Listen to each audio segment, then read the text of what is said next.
Megastar తమ్ముడుగా వచ్చిన power star నిజానికి అన్ననే మించేంత ఫ్యాన్ ఫాలోయింగ్ తెచ్చుకోవడం రికార్డ్. షర్ట్ మీద షర్ట్ వేసిన, ప్యాంట్ మీద ప్యాంట్ వేసిన, సడన్ గా గుండుతో సన్యాసిలా దర్శనమిచ్చిన, ఇలా ఏం చేసినా పవన్ కే చెల్లింది.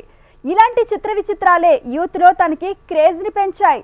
అంతా ఓకే, కానీ హిట్ ఫ్లాప్స్ కి అతీతుడుగా పవన్ మారడానికి రీజన్ ఏంటి? ఈ కటౌటే ఇప్పుడు కోట్లలో ఫ్యాన్స్ ని, వందల కోట్లలో వసూళ్లని రాబట్టే స్టార్ అంటే నమ్మగలమా? అప్పట్లో ఇంత సన్నగా ఉన్నాడని, మరీ మొహమాటస్తుడని, ఇంకా చెప్పాలంటే హీరోగా నిలదొక్కుకోవడం కష్టమన్నారు.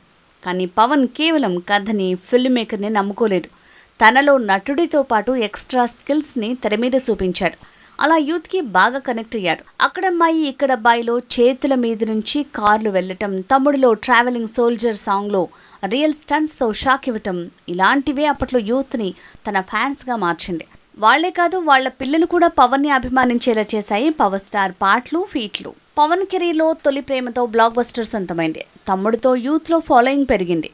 కానీ క్రేజీ హీరోగా, టాప్ స్టార్గా, పవర్ఫుల్ స్టార్గా తను మారడానికి కారణం బద్రీ. అందులో తన పర్ఫార్మెన్స్ ఆకట్టుకుంది. తొలి ప్రేమ, తమ్ముడు, బద్రీ, ఖుషి, ఇలా ఒక్కో జానర్లో ఒక్కో బ్లాక్ బస్టర్తో పవన్కి యూత్లో క్రేజ్, మార్కెట్లో మైలేజ్ పెరిగిపోయాయి.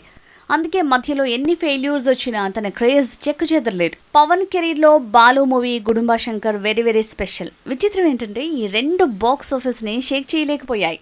కానీ బాలులో 2 లక్షల విలువైన ఓ విచిత్రమైన ప్యాంట్ అప్పట్లో హాట్ టాపిక్ అయింది.